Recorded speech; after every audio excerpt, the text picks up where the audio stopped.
فضل قراءة قل هو الله أحد. من حديث الحسن رحمه الله قال: قال رسول الله صلى الله عليه وعلى آله وسلم: من قرأ قل هو الله أحد مخلصا حرمت عليه النار ووجبت له الجنة، ومن قرأها في صلاة تقبل الله منه، ومن قرأها في دعاء استجيب له، ومن قرأها حين يدخل منزله نفت عنه الفقر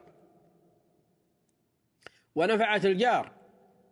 قال: ومن قرأها حين يأوي إلى فراشه وكل الله به 70,000 ملك يحفظونه إلى الصباح، فإن عاش كان أجره مثل ليلة القدر. قال: ومن قرأها فكأنما عبد الله تعالى إلى يوم ينفخ في الصور. قال: ومن قرأها فقد آمن بكل كتاب أنزله الله وصدق بكل نبي بعثه الله.